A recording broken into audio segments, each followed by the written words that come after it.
Okay, our next guest needs no introduction. It is the fabulous Gretel Killeen. Hello, I am so bloody excited to have you. You're one of my favourite people in Australia. Well, I love you too. I was waiting for the applause. Oh, Is there a Shani, delay on applause. this? Is there a delay? It took I know, like Gretel. two... Try working it. There's no smoke machine. Yay! Woo! Thank you. Nice to be with you. Oh, thank you for coming and joining us on our little show. You look very lovely. Oh, and you don't look Thank half you. bad yourself. I've worn a very symbolic T-shirt. It's about 40 years old today, this shirt. So, Gretel, tell us all about The Masked Singer, because obviously you're loving that. What was it like being, it was a pretty brave choice to go on that show. I love that you were under one of those costumes, I have to say. It was, it feels like a lifetime ago. Anything that's further than 5 weeks ago feels like did it ever happen. I love doing it. You know, it was, I'm not known as a singer, but I always wanted to be known as a singer. But as it turns out, I don't have enough talent. One of my you have to have more than just a desire. One of my highlights from you in the last 6 months was you on Sunrise with Chris Smith saying our Prime Minister wasn't showing leadership. I thought the way you dealt with that was amazing. But what I'd like to know, what's your opinion now how our PM has dealt with COVID-19? I think if there was one good thing that came out of the bushfires, it was the fact that our nation, we got a little kind of rehearsal is a horrible word, but we had an opportunity for him to step up as a leader for now, and I think that has probably really saved us. And I think our leadership, the National Cabinet, has been wonderful, the formation of that. But I actually think, in particular, as I look around other countries, the disquiet, for example, in America, where people actually seem to be challenging the government and wanting an alternate pathway and more freedoms, despite the fact that it's completely ludicrous under the circumstances. I think our leadership has been good, and I think our people are being really good. But I think we also have very vigilant people and very vigilant press here, keeping everybody on their toes. So I think that's great. And sorry, that answer was so boring. No, it was actually, because I think what's hard for America, because they don't have good health care and they're low wages. So I think that's why they have such discourse there, because at least we're getting some support from the government. I think maintaining the health system that we have is really vital, that everybody has access to that, as is education. I think they are absolutely vital. Both are forms of empowerment and equality. And beyond that, this entire circumstance globally has made me think that we are all puppets in a greater scheme, and our primary thing is to be kind to each other and enjoy this life, because we have no control over it. I love that. Be kind. That's a good point. That's a really good point. Going back to showbiz for a moment, I work with Queer Screen, so obviously I do all their film festivals, and I did the Mardi Gras Film Festival. You and I were there together at the Judy premiere with Renee Zellweger. Wasn't that just a great night to have her on stage chatting? I love Queer Screen, so well done you. And I also have to say hello to Connor, who was watching, just by the way. Now, that was such a joy that night. Yes. It was so interesting. This is why anybody who wants to be in the arts, and which is really the only media and arts I know, I guess, but do everything. Do everything you can, because you never know what will lead to the next opportunity, or what will sharpen a particular tool in your tool shed. They're probably a rival outlet.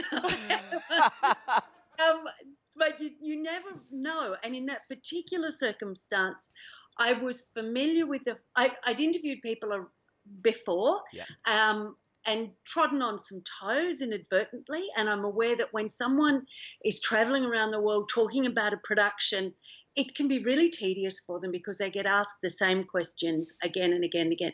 I remember I was interviewing, he will not remember this, Arnold Schwarzenegger once, in one of those ones where you go into their hotel room and you get your 5 minutes or whatever. And I was challenging, intelligent interviewer, and he couldn't have given a rat's ass. I was finding some meaning in the movie he was promoting that simply wasn't there. But it did teach me that a lot of the people you're talking to are on the edge of boredom. So when I knew that I would be interviewing Renee, I thought, okay, let's check out what she's like. And I'm only telling this story so that anybody who's interested in this sort of thing will know that the spontaneity that occurs often on stage, Yes. you think about it. You know, you actually contemplate what are the movements, or for example, hey, what will this lovely dress look like with the set? You know, we think about these things. There are accidents and there are also well-planted seeds. So with Renee, I'd seen her being interviewed and I could see that she had a slight sense of humour. When I saw the pre-run of the movie, when there was just a handful of people watching it, I noticed that Judy Garland at the end of the movie forgets the lyrics and the audience stands up and sings with her. And I knew that when we had our show with Queer Screen, there is no better audience in the world than an LGBTQI audience. There is just no better audience. They've given me love for my whole life. They've taught me how to love and to be so much more affectionate and effusive. So I knew, okay, well, if we decide to do a sing-along here, this audience, beyond any in Australia, is going to participate. Well, and that's exactly what they did. They're all friends of Dorothy, every single one of them. So it was brilliant. And speaking of checking up people when you're going to interview them, I looked up you today and 13 things you wouldn't know about Gretel Killeen. And you directed a film about orphans in Zimbabwe with AIDS. I find that amazing that you did that. In Zambia, actually. Zambia, sorry.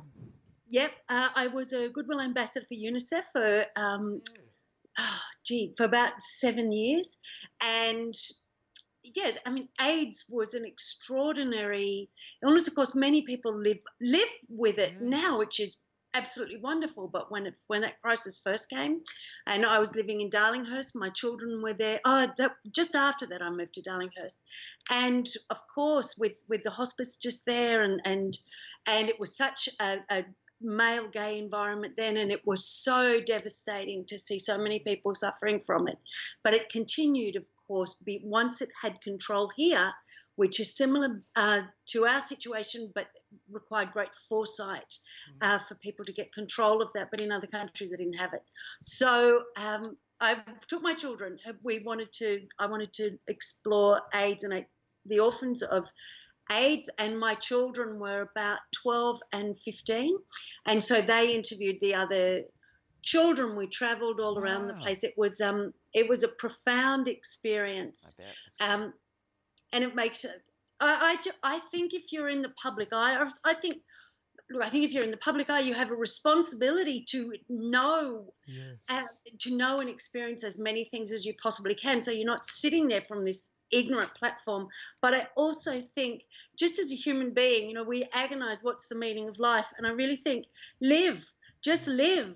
Especially now. Laugh as much, cry as much, hurt as much, explore as much, do everything you can. And that was one of those things. And, oh, wow. And you know what's the biggest tragedy of 2020? You not hosting Big Brother. That's all. That's enough said. Enough said.